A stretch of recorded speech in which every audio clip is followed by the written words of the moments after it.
ಪ್ರಪಂಚ ಪರ್ಯಟನೆ. ನಟ ನಟ ಇವನು, ಅಗ್ನಿ ಸಂಕಲ್ಪದ ಜೀವಂತ ರೂಪ ಇವನು. ನಮಸ್ಕಾರ. ಪ್ರಪಂಚ ಪರ್ಯಟನೆ ಕಾರ್ಯಕ್ರಮಕ್ಕೆ ಪ್ರೀತಿಯ ಸ್ವಾಗತ. ಇವತ್ತು ನಾವು ಒಂದು ಅತ್ಯುತ್ತಮವಾದಂತ ಪ್ರತಿಭೆಯುಳ್ಳ, ಸಾಕಷ್ಟು ಹೇಗೆ ಹೇಳೋದು ನಿಮ್ಗೆ, ಯಾಕಂದ್ರೆ ಸಾಮಾನ್ಯವಾಗಿ ನಾನು ಹೇಳ್ತಾ ಹೋದ್ರೆ ನಿಮ್ಗೆ ಕನ್ಫ್ಯೂಸ್ ಆಗ್ಬೋದು. ಆದ್ರೆ ಒಂದೇ ಮಾತಲ್ಲಿ ಹೇಳೋದಾದ್ರೆ 7 ವರ್ಷಗಳಿಂದ ರಂಗಭೂಮಿ ಕಲಾವಿದನಾಗಿ ಹಾಗೆ ಚಲನಚಿತ್ರರಂಗದಲ್ಲೂ ಕೂಡ ಗುರುತಿಸ್ಕೊಂಡಿರುವಂತವ್ರು ಅಲ್ಲದೆ 15 ವರ್ಷಗಳಿಂದ ಸಾಕಷ್ಟು ಸ್ಟೇಜ್ ಪರ್ಫಾರ್ಮೆನ್ಸ್ ಕೊಟ್ಟು ನೃತ್ಯಗಾರ, ಡ್ಯಾನ್ಸರ್ ಅಂಡ್ ಕೊರಿಯೋಗ್ರಫರ್ ಕೂಡ. ಅವರು ಬೇರೆ ಯಾರು ಅಲ್ಲ. ಡೈರೆಕ್ಟ್ ಆಗಿ ಮತ್ತೊಂದು ವಿಷಯ ಹೇಳೋದಾದ್ರೆ, ಕರ್ಣ ಧಾರಾವಾಹಿ ಎಲ್ಲರೂ ನೋಡ್ತೀರಾ. ಪ್ರತಿಯೊಂದು ಮನೆಯಲ್ಲೂ ಕೂಡ ಕರ್ಣ ಸೀರಿಯಲ್ ಬರ್ತಿದೆ ಅಂದ್ರೆ ಚಿಕ್ಕವರಿಂದ ಹಿಡಿದು ದೊಡ್ಡವರವರೆಗೂ ಕೂಡ ಬಿಟ್ಟಾಗೆ ನೋಡ್ತಾ ಇರ್ತಾರೆ. ಆ ಒಂದು ಕರ್ಣ ಸೀರಿಯಲ್ ನಲ್ಲಿ ಬರ್ತಕ್ಕಂತಹ ಪ್ರತಿಯೊಂದು ಪಾತ್ರಗಳು ಬಹಳ ವಿಶೇಷ ಅಂತ ಹೇಳ್ಬೋದು. ಹಾಗೆ ಪಾತ್ರಧಾರಿಗಳು ಕೂಡ ಆ ಒಂದು ಪಾತ್ರಕ್ಕೆ ಜೀವವನ್ನ ತುಂಬ್ತಾ ಇರ್ತಾರೆ. ಇದೇ ಕರ್ಣ ಧಾರಾವಾಹಿಯ ನಿತ್ಯ ಮನದರಸ ಚೇತನ್ ರಾಜ್ ಅಂದ್ರೆ ನಿಮಗ್ ಗೊತ್ತಾಗಲ್ಲ, ಅಲಿಯಾಸ್ ತೇಜಸ್ ಅವ್ರ ಜೊತೆ ನಾವಿದೀವಿ. ಅವ್ರನ್ನ ಕಾರ್ಯಕ್ರಮಕ್ಕೆ ಬರ್ಮಾಡ್ಕೊಳ್ಳೋಣ. ಕರ್ಣ ಧಾರಾವಾಹಿನಲ್ಲಿ ಹೇಗೆ ಅವ್ರಿಗೆ ಪಾತ್ರ ಸಿಕ್ತು, ಹಾಗೆ ಅಲ್ಲಿನ ಪಾತ್ರಧಾರಿಗಳ ಜೊತೆ ಇವರ ಒಡನಾಟ ಹೇಗಿರುತ್ತೆ, ಎಲ್ಲವನ್ನು ಕೂಡ ಶೇರ್ ಮಾಡ್ಕೊಳ್ಳೋಣ. ಸರ್ ನಮಸ್ಕಾರ, ಕಾರ್ಯಕ್ರಮಕ್ಕೆ ಸ್ವಾಗತ. ನಮಸ್ಕಾರ. ಹೇಗಿದ್ರಿ ಸರ್? ಶುದ್ಧ ಹೇಳಿದ್ರಿ. ಆಕ್ಚುಲಿ ನಾನು ನಿಮ್ಮ ಬಗ್ಗೆ ಹೇಳಿದ್ದು ತುಂಬಾ ಸಿಂಪಲ್. ಸೊ ಅದಕ್ಕೆ ಇವಾಗ ಮೊದಲನೇದಾಗಿ ನಾನ್ ಹೇಳೋದಕ್ಕಿಂತ ಜಾಸ್ತಿ ನಾನ್ ಮಾಡ್ತಾರೆ ಯಾರ ಆಂಕರ್ ಹಿಂಗ್ ಬಾಯ್ ಬಡ್ಕೊಂತಾಳೆ ಅನ್ಬಿಡ್ತಾರೆ. ಯಾಕಂದ್ರೆ ನಿಮ್ಮ ನೋಡಕ್ ಕಾಯ್ತಾ ಇರ್ತಾರೆ ಅಭಿಮಾನಿಗಳು. ಸೊ ಹಾಗಾಗಿ ನಿಮ್ಮ ಬಗ್ಗೆ ನಾನ್ ಹೇಳೋದಕ್ಕಿಂತ ಹೆಚ್ಚಾಗಿ ಸಿಂಪಲ್ ಆಗಿ ಹೇಳಿದೀನಿ. ಮೊದಲು ನಿಮ್ಮ ಪರಿಚಯ, ಪ್ಲಸ್ ನಂತರ ಸಿನಿಮಾ ಬಗ್ಗೆ ಅಥವಾ ನಟನೆ ಬಗ್ಗೆ ಹೇಗೆ ಆಸಕ್ತಿ ಮೂಡ್ತು ಅನ್ನೋದನ್ನ ತಿಳಿಸ್ಕೊಡಿ. ಎಲ್ರಿಗೂ ನಮಸ್ಕಾರ. ನಾನು ನಿಮ್ಮೆಲ್ಲರ ಪ್ರೀತಿಯ ಚೇತನ್ ರಾಜ್. ಈಗ ಕರ್ಣ ಧಾರಾವಾಹಿಯಲ್ಲಿ ತೇಜಸ್ ಅನ್ನೋ ಪಾತ್ರದ ಮೂಲಕ ನಿಮ್ಮೆಲ್ಲರಿಗೂ ಮನರಂಜಿಸ್ತಾ ಇದ್ದೀನಿ. ಸೊ ನಾನು ಬೇಸಿಕಲಿ ಮೂಲತಃ ರಂಗಭೂಮಿ ಕಲಾವಿದ. ಒಂದು ಸುಮಾರು 7-8 ವರ್ಷದಿಂದ ನಾನು ರಂಗಭೂಮಿಲಿ ಸತತವಾಗಿ ಕೆಲಸ ಮಾಡ್ಕೊಂಡು ಬಂದಿದ್ದೀನಿ.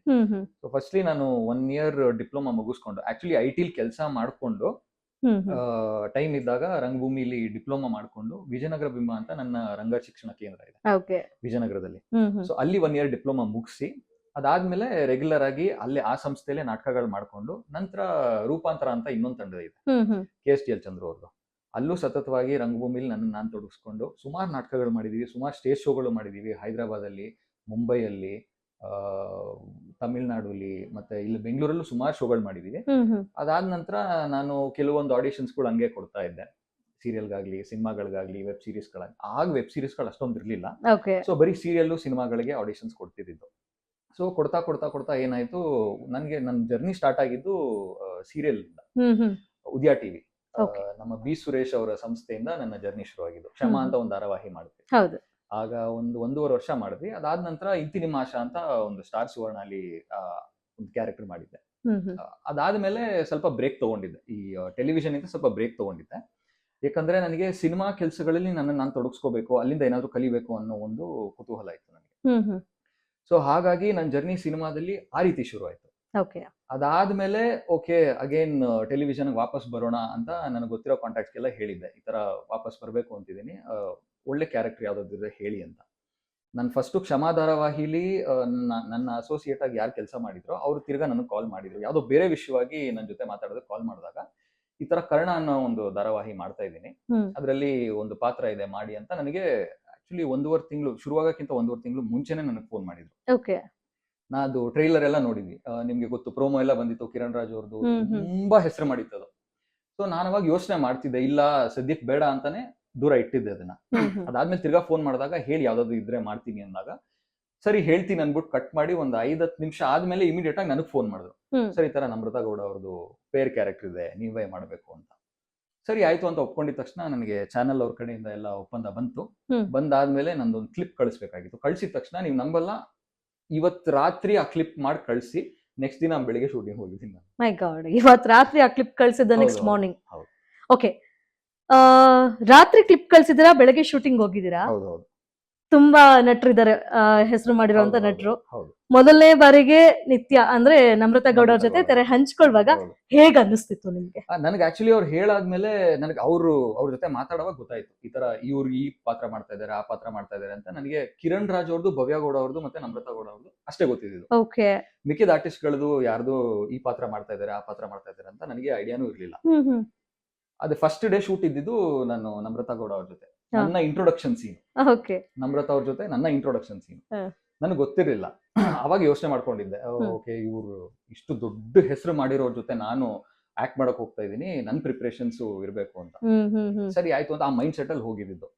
ಹೋದೆ. ಅದಾದ್ಮೇಲೆ ಒಂದು ಸ್ಟಾರ್ಟಿಂಗ್ ಅಲ್ಲಿ ಇವಾಗ ಎಪಿಸೋಡ್ಸ್ ಗಳೆಲ್ಲ ಶೂಟ್ ಆಗುವಾಗ ಬರೀ ಪ್ರೊಡಕ್ಷನ್ ಹೌಸ್ ಅವ್ರು ಇರೋದು. ಓಕೆ. ಸುಮಾರು 30-35 ಜನ ಪ್ರೊಡಕ್ಷನ್ ಹೌಸ್ ಅವ್ರು ಇರ್ತಾರೆ. ಬಟ್ ಸೀರಿಯಲ್ ಸ್ಟಾರ್ಟ್ ಆಗುವಾಗ ಜಿ ಕನ್ನಡದಲ್ಲಿ ಈ ಆ ಲಾಂಚ್ ಯಾವ್ದು ಆಗ್ತಾ ಇರುತ್ತೆ ಆ ಸೀರಿಯಲ್, ಸುಮಾರು ಒಂದು 4-5 ಜನ ಮೇನ್ ಅವ್ರು ಬಂದಿರ್ತಾರೆ.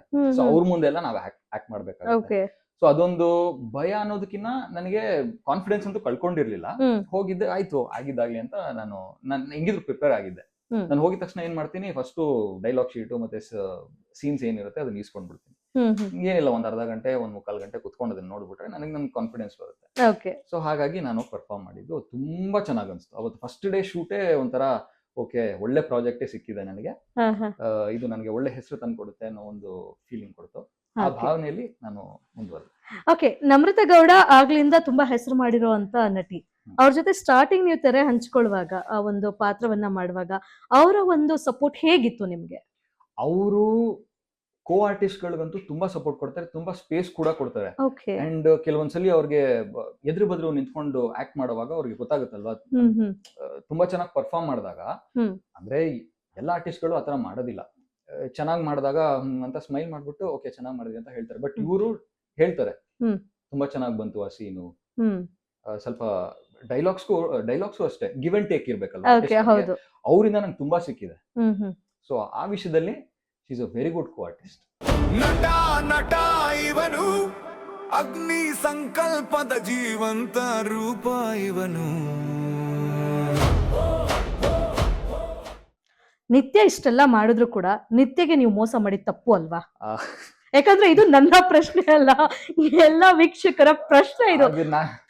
ನಾನ್ ಚಾನೆಲ್ ಅವ್ರಿಗೂ ಅದೇ ಕೇಳಿದ್ದು. ಅಂದ್ರೆ ನಮ್ ಪ್ರೊಡಕ್ಷನ್ ಅವ್ರಿಗೆ, ಚಾನೆಲ್ ಅವ್ರಿಗೆ ಯಾರು ಕತೆ ಮಾಡ್ತಾರಲ್ವಾ, ಇದು ಆಕೆ ಮೇಲೆ ಇಷ್ಟೊಂದು ಪ್ರೀತಿ ಹಿಡ್ಕೊಂಡು ಏನಕ್ಕೆ ತೋರಿಸ್ತಾ ಇಲ್ಲ ನಾನು ಅಂತ. ಏನ್ ಮಾಡೋದಕ್ಕಾಗಲ್ಲ ಸರ್, ಕ್ಯಾರೆಕ್ಟರ್ ಹಂಗಿದೆ. ನಾವು ನೋಡಿ, ನೀವು ಆತರ ಮಾಡಿರೋದಕ್ಕೆ ಜನ ಇಷ್ಟು ನಿಮ್ಮನ್ನ ಪದೇ ಪದೇ ಪ್ರಶ್ನೆ ಕೇಳ್ತಾ ಇರೋದು. ಎಲ್ಲಿ ಹೋದ್ರು ಅದೇ ಕೇಳ್ತಾರೆ ನಿಮ್ಗೆ. ಹೌದು, ಹಂಗಾಗೋಗಿದೆ ಈಗ ನೋಡಿ, ನೀವು ಅದನ್ನೇ ಕೇಳ್ತೀರಿ. ಆಕ್ಚುಲಿ ಈ ಒಂದು ಪ್ರಶ್ನೆ ಯಾಕೆ ಕೇಳಿದ್ರೆ, ಕೆಲವೊಂದು ಕಾಮೆಂಟ್ಸ್ ನೋಡಿದಾಗ ಮೈ ಗಾಡ್, ಓದಿದಿರಾ ಕಾಮೆಂಟ್ಸ್ ನೀವು? ಅಂದ್ರೆ ನಾನು ಮುಂಚೆ ಜಾಸ್ತಿ ಓದ್ತಿರ್ಲಿಲ್ಲ. ಬಟ್ ಅದೇ ಸೆಟ್ ಅಲ್ಲಿ ಕುತ್ಕೊಂಡು ಮಾತಾಡೋವಾಗೆಲ್ಲ ನಾವ್ ಹಿಂಗೆ ಡಿಸ್ಕಸ್ ಮಾಡ್ತಾ ಇರ್ತೀವಲ್ಲ, ಅಯ್ಯೋ ಆ ಕಮೆಂಟ್ ಓದ್ಬೇಕಾಗಿತ್ತು, ಈ ಕಮೆಂಟ್ ಓದ್ಬೇಕಾಗಿತ್ತು ಅಂತ ಮಾತಾಡ್ತಿರ್ತೀವಿ. ಆಗ ಹೌದಾ ಅನ್ಬಿಟ್ಟು ಅವಾಗ ನೋಡ್ತಾ ಇದ್ದೆ.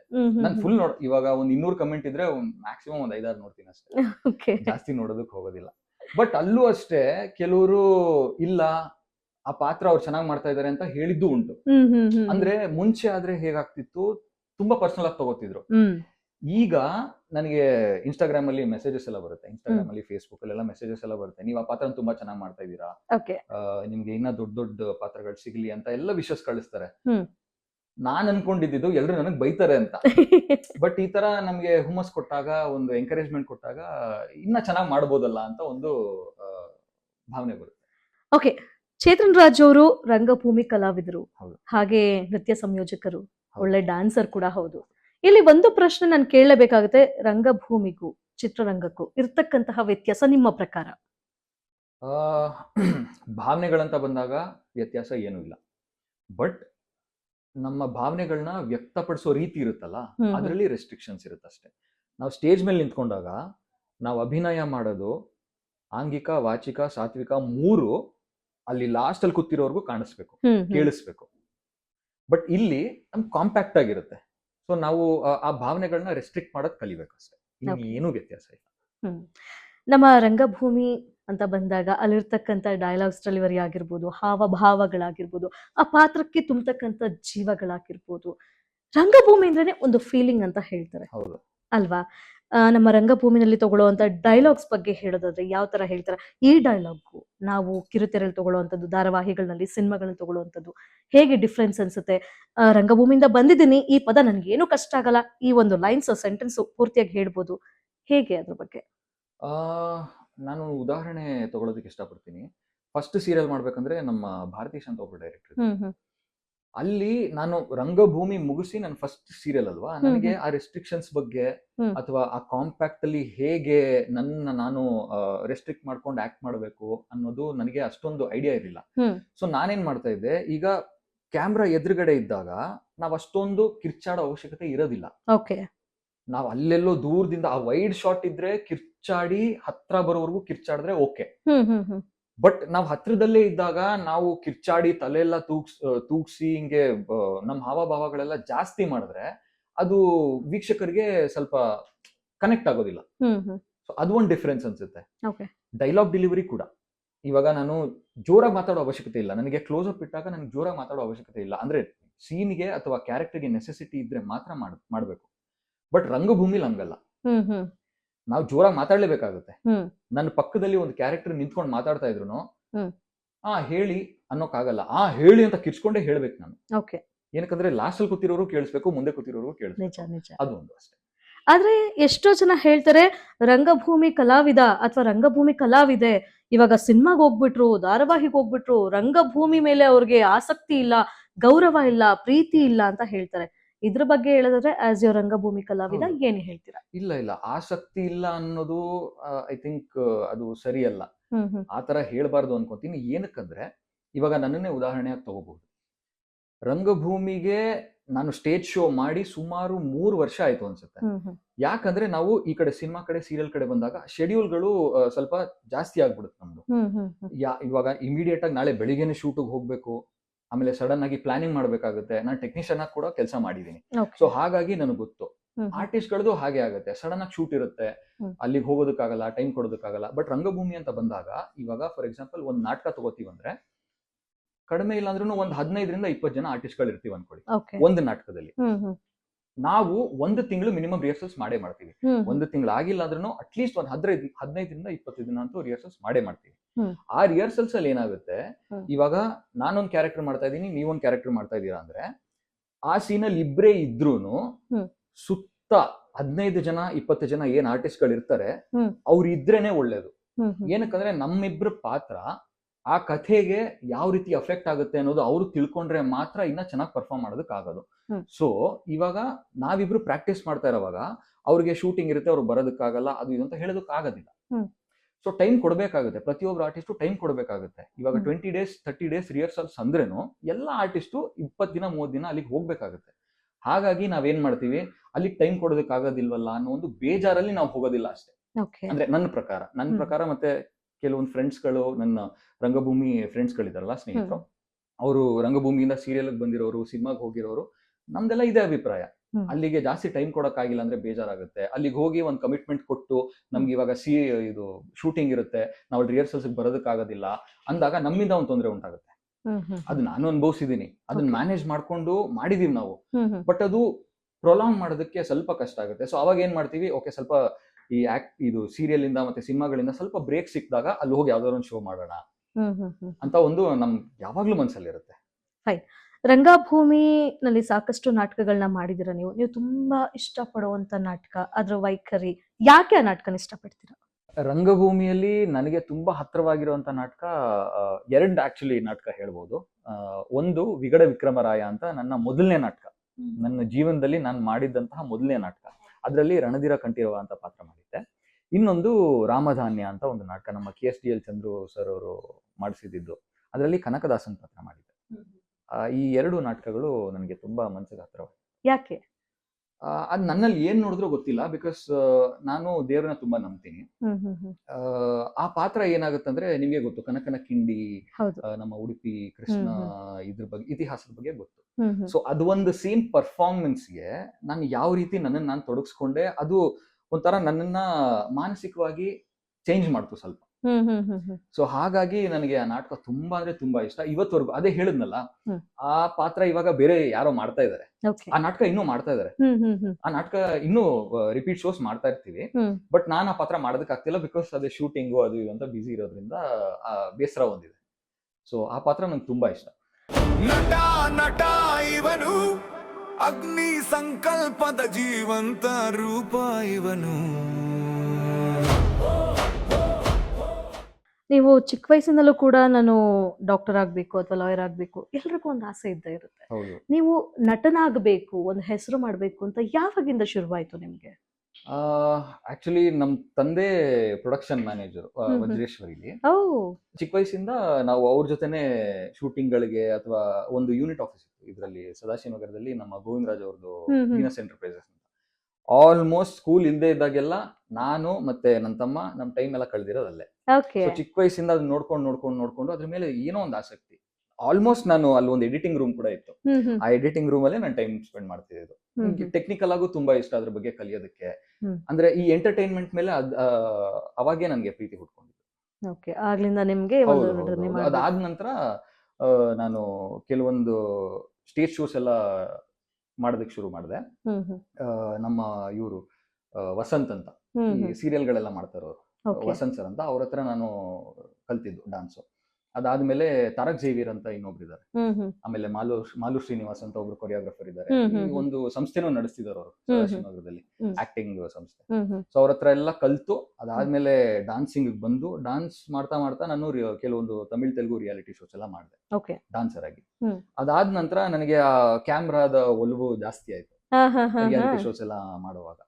ಸೊ ಮಾಡ್ಕೊಂಡು ನಾನು ನಮ್ಮ ತಂದೆಗೆ ಕೇಳಿದೆ, ಇವಾಗ ನಾನು ಇದಕ್ಕೆ ಬರ್ಬೇಕಂತಿದ್ದೀನಿ, ಏನು ಫಸ್ಟ್ ರಂಗಭೂಮಿಗೆ ಹೋಗು ಅಂದ್ರು. ಹೋಗಿ ಎಲ್ಲ ಕಲ್ತು, ಅಂದ್ರೆ ಎಲ್ಲ ಕಲ್ತು ಅನ್ನೋದಕ್ಕಿನ್ನ ಇನ್ನ ಕಲಿತಾನೆ ಇದೀವಿ, ಅಲ್ಪ ಸ್ವಲ್ಪ ಕಲ್ತ್ಕೊಂಡು ಇಲ್ಲಿಗೆ ಬಂದ್ವಿ. ಓಕೆ, ನೀವು ಡಾನ್ಸ್ ಕೊರಿಯೋಗ್ರಾಫರ್ ಕೂಡ. ಎಷ್ಟು ಡಾನ್ಸ್ ಸಂಯೋಜನೆಗಳನ್ನ, ನೃತ್ಯ ಸಂಯೋಜನೆಗಳನ್ನ ಮಾಡಿದಿರಾ? ಯಾವ್ದಕ್ಕೆ ಮಾಡಿದಿರಾ? ಅಲ್ಲಿ ನಮ್ದು ಸ್ಟೇಜ್ ಶೋಸ್ ನಡೀತಾ ಇತ್ತು. ನಮ್ದೊಂದು ಟೀಮ್ ಇತ್ತು ಮುಂಚೆ. ನಾನು ಮತ್ತೆ ನನ್ನ ಚೈಲ್ಡ್ಹುಡ್ ಫ್ರೆಂಡು ಒಂದು ಟೀಮ್ ನಡೆಸ್ತಾ ಇದ್ವಿ. ಸೊ ಸುಮಾರು ಒಂದು 20ರಿಂದ 25 ಸ್ಟೇಜ್ ಶೋಗಳಿಗೆಲ್ಲ ನಾನು ಮತ್ತೆ ನನ್ನ ಸ್ನೇಹಿತನೇ ಅದು ನೃತ್ಯ ಸಂಯೋಜನೆ ಮಾಡಿ ಅದು ಎಕ್ಸಿಬಿಟ್ ಮಾಡ್ತಿದ್ವಿ. Okay okay. ಅಂದ್ರೆ ನೀವು ಡ್ಯಾನ್ಸರ್ ಆಗಿರೋದ್ರಿಂದ ನಿಮ್ದೇ ಯಾವ್ದಾದ್ರು ಡ್ಯಾನ್ಸ್ ಕ್ಲಾಸ್ ಓಪನ್ ಮಾಡಿರೋಂಥದ್ದು ಇರ್ಬೋದು, ಅಥವಾ ಏನೋ ನಡೀತಾ ಇದೆಯಾ, ಹೇಗೆ? ಇಲ್ಲ, ನಾನು ಸದ್ಯಕ್ಕೆ ಅದಕ್ಕೆ ಕೈ ಹಾಕಕ್ ಹೋಗಿಲ್ಲ. ನನ್ನ ಫ್ರೆಂಡ್ ಒಂದು ಸಂಸ್ಥೆ ಇದೆ, ಅದರಲ್ಲಿ ನಾನು ಸ್ವಲ್ಪ ಟೀಚಿಂಗ್ ಮಾಡ್ತಿದ್ದೆ. ಅದಾದ್ಮೇಲೆ ಅಲ್ಲೇ ಕೆಲವೊಂದು ಕೆಲಸಗಳನ್ನೆಲ್ಲ ಮಾಡ್ತಿದ್ದೆ ಇದಕ್ ಮುಂಚೆ. ಓಕೆ, ನಟ ಆಗಿರ್ಬೋದು, ಡಾನ್ಸರ್ ಆಗಿರ್ಬೋದು, ಅಥವಾ ಕೊರಿಯೋಗ್ರಾಫರ್ ಆಗಿರ್ಬೋದು, ರಂಗಭೂಮಿ ಕಲಾವಿದ ಆಗಿರ್ಬೋದು, ಇದನ್ನೆಲ್ಲ ಒಂದು ಏನ್ ಹೇಳ್ತಾರೆ, ನಳಪಾಕ ಅಂತಾನೆ ಹೇಳ್ಬೋದು. ಎಲ್ಲನೂ ಕೂಡ ಕರಗತ ಮಾಡ್ಕೊಂಡಿದ್ದೀರಾ ನೀವು. ಸೊ ಇಷ್ಟು ಪ್ರತಿಭೆಯುಳ್ಳ ನೀವು ಯಾವ್ಯಾವ ಪ್ರಶಸ್ತಿಗಳನ್ನ ತೆಗೆದುಕೊಂಡಿದ್ದೀರಾ?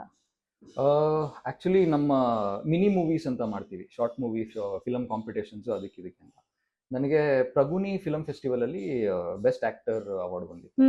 ಅಂದ್ರೆ ನ್ಯಾಯಂ ವಿಜೇತೆ ಅಂತ ಒಂದು ಮಿನಿ ಮೂವಿ ಮಾಡಿದ್ವಿ.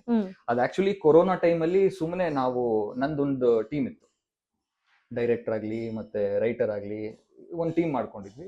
ಒಂದ್ ಕತೆ ಮಾಡೋಣ ಅಂತ ಮಾಡಿ ಶೂಟ್ ಮಾಡಿ, ನಮ್ಗೆ ಗೊತ್ತಿರಲಿಲ್ಲ ಆ ಮಟ್ಟಕ್ಕೆ ಹೋಗುತ್ತೆ ಅಂತ. ಅದಾದ್ಮೇಲೆ ಸೈಮಾ ನಾಮಿನೇಷನ್ಸ್ ಎಲ್ಲ ಆಗಿತ್ತು ಬೆಸ್ಟ್ ಆಕ್ಟರ್ ಕ್ಯಾಟಗರಿಗೆ. ಪ್ರೈಸ್ ವೆಸ್ ಅಂತ ಒಂದು ಇಂಟರ್ನ್ಯಾಷನಲ್ ಫಿಲಂ ಫೆಸ್ಟಿವಲ್ ಇತ್ತು, ಅದರಲ್ಲೂ ನಾಮಿನೇಟ್ ಆಗಿತ್ತು. ಪ್ರಗುನಿ ಅನ್ನೋ ಶಾರ್ಟ್ ಫಿಲಂ ಫೆಸ್ಟಿವಲ್ ಇದರಲ್ಲಿ ನನಗೆ best actor award. Okay, super. ಇವಾಗ ಯಾವುದೇ ಒಬ್ಬ ನಟ ಆಗಿರ್ಬೋದು, ಸಾಮಾನ್ಯ ವ್ಯಕ್ತಿನೇ ಆಗಿರ್ಬೋದು, ಏನೋ ಒಂದು ಸಾಧನೆ ಮಾಡಬೇಕು ಅಂದ್ರೆ ಸುಲಭದ ಮಾತಲ್ಲ. ಎಲ್ಲ ಅಡೆತಡೆಗಳು ಜಾಸ್ತಿ ಇರುತ್ತೆ, ಅವಮಾನಗಳು, ನಿಂದನೆ, ಮಾತುಗಳು.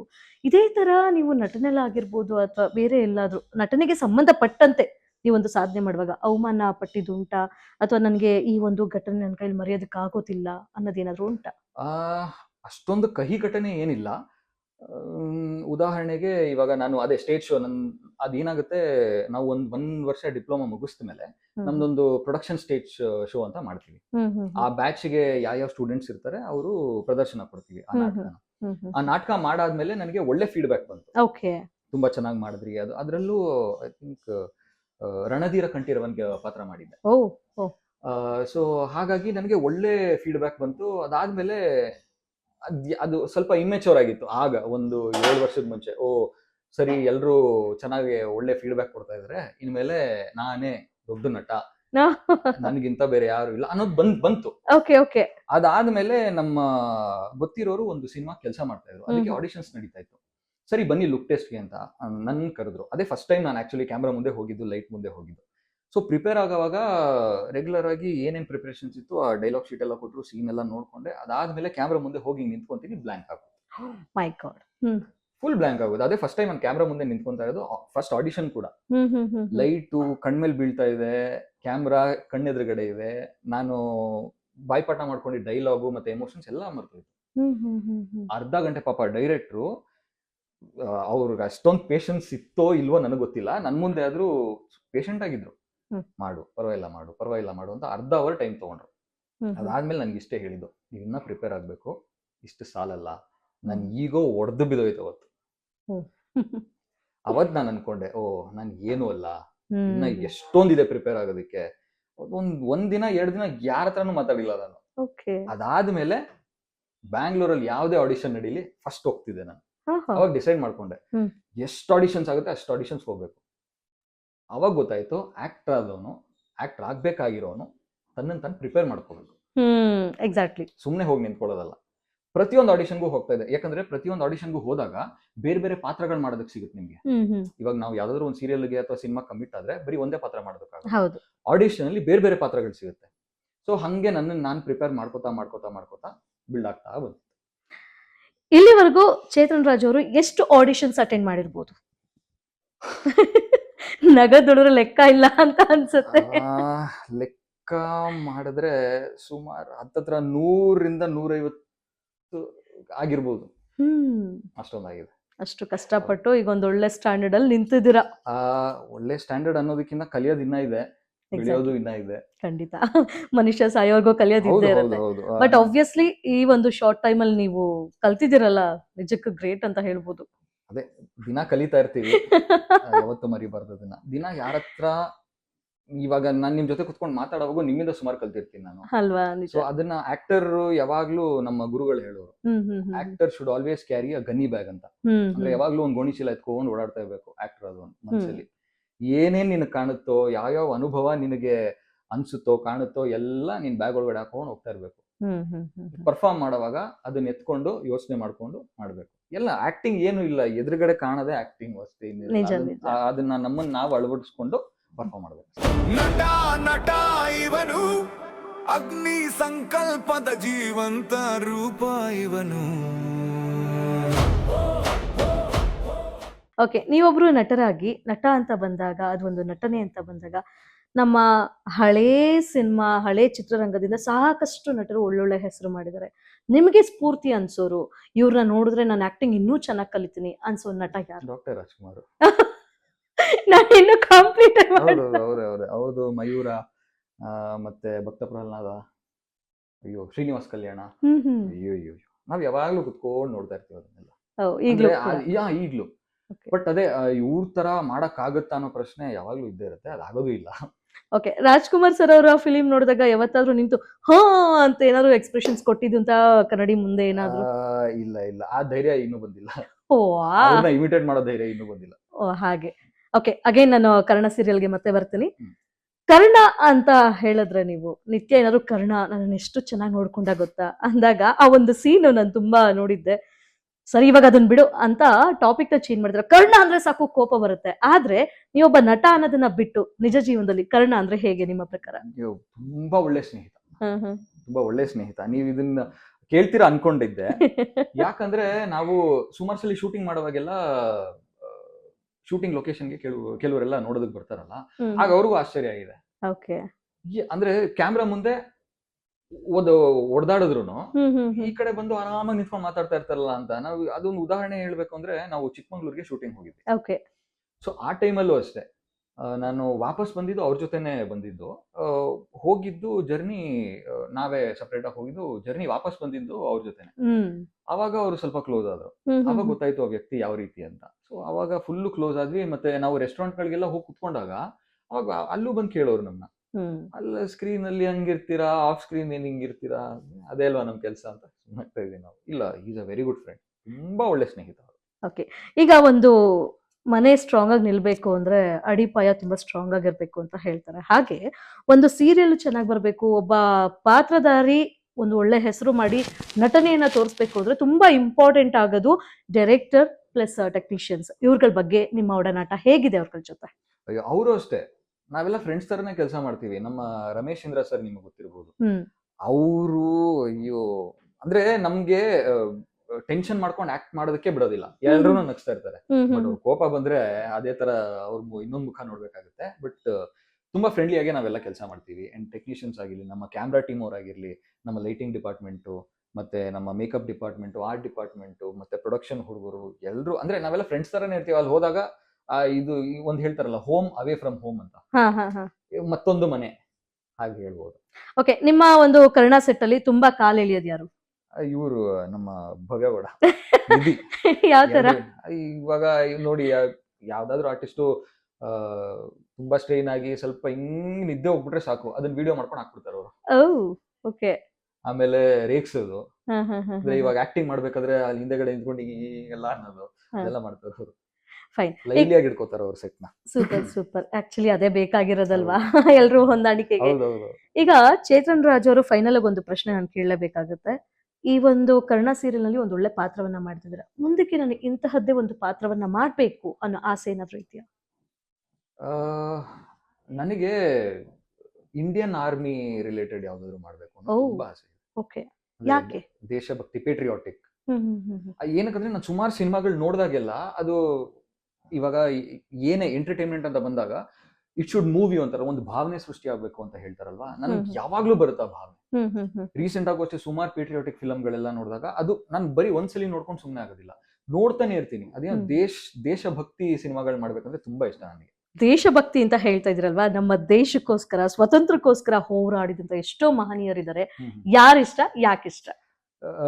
ಈಗ ರೀಸೆಂಟ್ ಆಗಿ ಅಮರನ್ ಅಂತ ನಮ್ಮ ಶಿವಕಾರ್ತಿಕೇಯನ್ ಅವರು ತಮಿಳ್ ಚಲನಚಿತ್ರ ಒಂದು ಬಂತು ನೋಡಿ, ಮೇಜರ್ ಮುಕುಂದ್ ಅಂತ, ಅವ್ರ ಪಾತ್ರನ ಮಾಡಿದ್ದು. ಸೊ ನನಗೆ ಅವ್ರ ಲೈಫ್ ತುಂಬಾ ಇಷ್ಟ. ಯಾಕೆ ಅಂದ್ರೆ ಅವ್ರ ಆ ಸಿನಿಮಾ ನೋಡಿದ್ರೆ ನಿಮ್ಗೆ ಅವ್ರು ಮಾಡಿರುವಂತ ಸ್ಯಾಕ್ರಿಫೈಸಸ್, ಎಲ್ಲರೂ ಸ್ಯಾಕ್ರಿಫೈಸ್ ಮಾಡ್ತಾರೆ ಇಲ್ಲ ಅಂತ ಹೇಳಿಲ್ಲ, ಬಟ್ ಅವರು ಫ್ಯಾಮಿಲಿಗೂ ಟೈಮ್ ಕೊಟ್ಕೊಂಡು, ಅಂದ್ರೆ ಇಂಪಾರ್ಟೆಂಟ್ ಫ್ಯಾಮಿಲಿನೇ ಅಲ್ವಾ, ಅದಕ್ಕಿನ್ನ ಇಂಪಾರ್ಟೆಂಟ್ ಅವ್ರಿಗೆ ದೇಶ.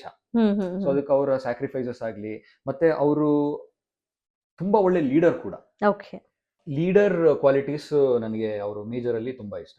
ಯಾಕಂದ್ರೆ ಅವ್ರ ಜೊತೆಗಿರೋರ್ನು ಬೆಳೆಸೋದು ಅಂದ್ರೆ, ಇವಾಗ ಯಾವ್ದಾದ್ರು ಆರ್ಮಿಗೆ ಟಾಸ್ಕ್ ಅಂತ ಕೊಟ್ಟಾಗ ಅದರಲ್ಲಿ ಅವ್ರ ಜೊತೆಗಿರೋರು ಆ ಟಾಸ್ಕ್ ನ ಕಂಪ್ಲೀಟ್ ಮಾಡೋದಕ್ಕೆ ಹೆಲ್ಪ್ ಮಾಡಿರ್ತಾರೆ. ಸೊ ಅವ್ರ ಹೆಸರುಗಳನ್ನ ಸುಮಾರು ಜನ ತಗೋತಾರೋ ಇಲ್ವೋ ಗೊತ್ತಿಲ್ಲ, ಬಟ್ ಅವ್ರ ಲೈಫ್ ಅಲ್ಲಿ ಅವ್ರ ಜೊತೆಗಿರೋರ್ನು ತುಂಬಾ ಮಟ್ಟಕ್ಕೆ ಬೆಳೆಸಿದ್ದಾರೆ.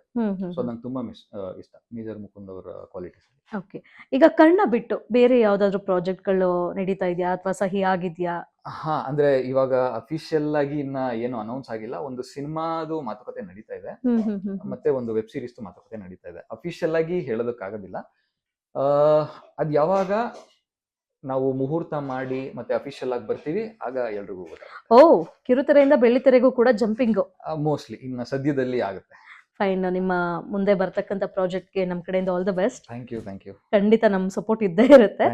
ಬಟ್ ಇನ್ನೊಂದು ಪ್ರಶ್ನೆ ನಾನು ಕೇಳಲೇಬೇಕಾಗುತ್ತೆ. ಆಡಿಷನ್ಸ್ ಅಂತ ಬಂದಾಗ ಎಷ್ಟೋ ಜನ ಹೇಳ್ತಾರೆ, ಇಲ್ಲ ಆಲ್ರೆಡಿ ಎಲ್ಲ ಸೆಲೆಕ್ಟ್ ಆಗ್ಬಿಟ್ಟಿರ್ತಾರೆ ಆರ್ಟಿಸ್ಟ್ಗಳು, ಏನೋ ಒಂದು ಆ ಒಂದು ಸೀರಿಯಲ್, ಉದಾಹರಣೆಗೆ ಸಿನಿಮಾನೋ ಅಥವಾ ಏನೋ ಒಂದು ರಿಯಾಲಿಟಿ ಶೋನೋ ಎಲ್ಲ ಸೆಲೆಕ್ಟ್ ಮಾಡ್ಕೊಂಡಿರ್ತಾರೆ, ಜಸ್ಟ್ ಪಬ್ಲಿಸಿಟಿಗೋಸ್ಕರ ಆಡಿಷನ್ ಅಂತ ಹೇಳ್ತಾರೆ, ಏನ್ ಹೋಗೋದ್ ಬಿಡು ಅಂತ ಸ್ವಲ್ಪ ಕೆಲವೊಂದು ಮಾತುಗಳು ಕೇಳ್ತೀವಿ.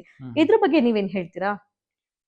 ಇಲ್ಲ, ಅಂದ್ರೆ ನನ್ನ ಪ್ರಕಾರ ಆಡಿಷನ್ಸ್ ಅಂತ ಅನೌನ್ಸ್ ಆಗಿ ನೀವು ಲುಕ್ ಟೆಸ್ಟ್ ಗೆ ಸೆಲೆಕ್ಟ್ ಆಗಿದ್ದೀರಾ ಅಂದ್ರೆ ಅದು ಸ್ಟೆಪ್ 1 ಇಂದ ಸ್ಟೆಪ್ 2 ಹೋದಾಗೆ ಹೋಗಿ ಎಲ್ಲರೂ ಆಡಿಷನ್ಸ್ ಅಟೆಂಡ್ ಮಾಡ್ಲೇಬೇಕು. ಇವಾಗ ಕೆಲವರು ಹೇಳ್ತಾರೆ ಇಲ್ಲ ಕೆಲವು ಆಡಿಷನ್ಸ್ ಬರೀ ಪ್ರಮೋಷನ್ಸ್ ಮಾಡ್ತಾರೆ, ಅಂದ್ರೆ ನಿಮ್ಗೆ ಆ ಎಕ್ಸ್ಪೀರಿಯನ್ಸ್ ಇದ್ದಾಗ ಗೊತ್ತಾಗುತ್ತೆ ಯಾವ್ದು ಪ್ರಮೋಷನ್ ಮಾಡ್ತಾ ಇದಾರೆ, ಯಾವ್ದು ಆಕ್ಚುಯಲ್ ಲೆಜಿಟಿಮೇಟ್ ಆಡಿಷನ್ ಅಂತ, ಯಾವ್ದು ನಂಬ್ಕೊಂಡು ಹೋಗ್ಬೋದು ಅಂತ ನಿಮ್ಗೆ ಗೊತ್ತಾಗುತ್ತೆ. ಸೊ ಅದೇನ್ ತೊಂದರೆ ಇಲ್ಲ. ಆಡಿಷನ್ಸ್ ಹೋದಾಗ ನೀವು ಇನ್ನ ಪ್ರಿಪೇರ್ ಆಗ್ತೀರಾ ಅಷ್ಟೇ. ಅದೊಂದು ಪ್ಲಾಟ್ಫಾರ್ಮ್ ನಿಮಗೆ. ನೀವು ಒಂದು ಫೋನ್ ಹಿಡ್ಕೊಂಡು ಮನೆಯಲ್ಲಿ ಮಾತಾಡೋದಕ್ಕಿನ್ನ ಇವಾಗ ಒಂದು ಆಡಿಷನ್ಗೆ ಹೋದಾಗ ಸುಮಾರು ಒಂದು 10 ಜನ ಸುತ್ತಮುತ್ತ ನಿಂತ್ಕೊಂಡಿರ್ತಾರೆ, ಅದೊಂದು ಧೈರ್ಯ ತುಂಬುತ್ತೆ ನಿಮ್ಗೆ, ಒಂದು ಕಾನ್ಫಿಡೆನ್ಸ್ ಕೊಡುತ್ತೆ. ಓಕೆ, ಎಲ್ರ ಮುಂದೆ ನಾನು ಚೆನ್ನಾಗಿ ಮಾಡಬಹುದು ಅನ್ನೋ ಒಂದು ಕಾನ್ಫಿಡೆನ್ಸ್ ಕೊಡುತ್ತೆ. ಸೊ ನನ್ನ ಪ್ರಕಾರ ಎಲ್ಲೇ ಆಡಿಷನ್ ಇದ್ರು ಹೋಗಿ ಅಟೆಂಡ್ ಮಾಡಿ, ಅದೊಂದು ಎಕ್ಸ್ಪೀರಿಯನ್ಸ್ ಅಷ್ಟೇ. ಆಗುತ್ತೋ ಬಿಡುತ್ತೋ ಅದು ಸೆಕೆಂಡ್ರಿ, ಅದು ಆಗ್ಬೇಕಾದ್ರೆ ಆಗೇ ಆಗುತ್ತದು. ಸೊ ಆ ಕ್ಯಾರೆಕ್ಟರ್ಗೆ ನೀವು ಸೂಟ್ ಆಗ್ತೀರಾ ಅಂದ್ರೆ ಅಲ್ಲಿ ಸೆಲೆಕ್ಟ್ ಆಗೇ ಆಗ್ತೀರಾ. ಇಲ್ವಾ ನಿಮ್ ಪರ್ಫಾರ್ಮೆನ್ಸ್ ಚೆನ್ನಾಗಿಲ್ಲ ಅಂತ ಅಲ್ಲ, ಇನ್ನೊಂದು ಯಾವ್ದೋ ಚೆನ್ನಾಗಿರೋ ಪಾತ್ರ ಸಿಗುತ್ತೆ. ಓಕೆ, ಈಗ ಎಷ್ಟೋ ಜನ ಇದೇ ತರ ಒಂದು ನಾನು ನಟನೆ ಮಾಡಬೇಕು, ಒಂದು ಸಾಧನೆ ಮಾಡಬೇಕು, ಏನೋ ಒಂದು ಹೆಸರು ಮಾಡಬೇಕು, ಕಿರುತೆರೆಲ್ಲಾಗಿರ್ಬೋದು ಅಥವಾ ಚಿತ್ರರಂಗದಲ್ಲಾಗಿರ್ಬೋದು ಅಂತ ಬರ್ತಕ್ಕಂಥ ಯುವ ಪ್ರತಿಭೆಗಳು, ಫ್ರೆಶರ್ಸ್ಗೆಲ್ಲ ನೀವೊಬ್ರು ನಟರಾಗಿ, ನಟ ಆದೋನ್ಗೆ ಅಥವಾ ನಟಿ ಆದೋಳ್ಗೆ ಏನಿರ್ಬೇಕು, ಇಂಥದ್ದಿರ್ಬೇಕು ಇಂಥದ್ದಿರ್ಬಾರ್ದು ಅಂತ ಒಂದು ಹೇಳೋದಾದ್ರೆ? ಇರ್ಬೇಕು ಅಂತ ಬಂದಾಗ ಫಸ್ಟ್ ರಂಗಭೂಮಿಗೆ ಹೋಗ್ಬೇಕು ಅಂತ ನಾನು ಹೇಳ್ತೀನಿ. ಎಲ್ರಿಗೂ ಒಂದ್ಸಲಿ ಹೋಗಿ ರಂಗಭೂಮಿಲಿ ನೀವು ತೊಡಗಿಸ್ಕೊಳ್ಳಿ. ಅಲ್ಲಿ ಹೋಗಿ ನಾನು ಇವಾಗ ಫಾರ್ ಎಕ್ಸಾಂಪಲ್ ನನಗೆ ಆಕ್ಟಿಂಗ್ ಕಲಿಬೇಕು ಅಂತ ಒಂದು ಇಂಟ್ರೆಸ್ಟ್ ಇದ್ದಾಗ ನಾನು ಅಲ್ಲಿಗೆ ಹೋಗಿದ ತಕ್ಷಣ ನನ್ನನ್ನು ಆಕ್ಟ್ ಮಾಡಿಸೋದಿಲ್ಲ ಅವರು.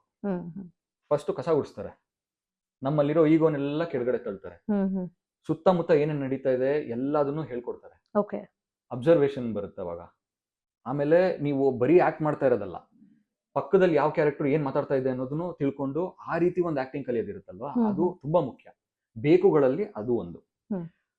ಬೇಡ ಅನ್ನೋದು ನನಗೆ ಆಕ್ಟಿಂಗ್ ಗೊತ್ತು, ನಾನೇ ಡೈರೆಕ್ಟ್ ಆಗಿ ಕ್ಯಾಮ್ರಾ ಮುಂದೆ ನಿಂತ್ಕೊಂಡ್ರೆ ಸಾಕು, ಇಲ್ಲ ನನಗೆ ಎಲ್ಲ ಗೊತ್ತು, ಅದೆಲ್ಲ ಬೇಡ.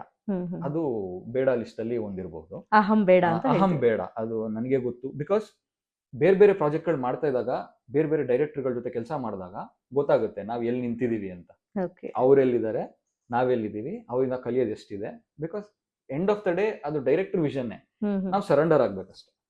ಎಸ್, ಖಂಡಿತವಾಗ್ಲೂ ನಿಮ್ಮ ಮಾತುಕತೆ ಸಂಭಾಷಣೆ ಮಧ್ಯದಲ್ಲಿ ಒಂದು ಮಾತನ್ನ ಹೇಳಿದ್ರಿ.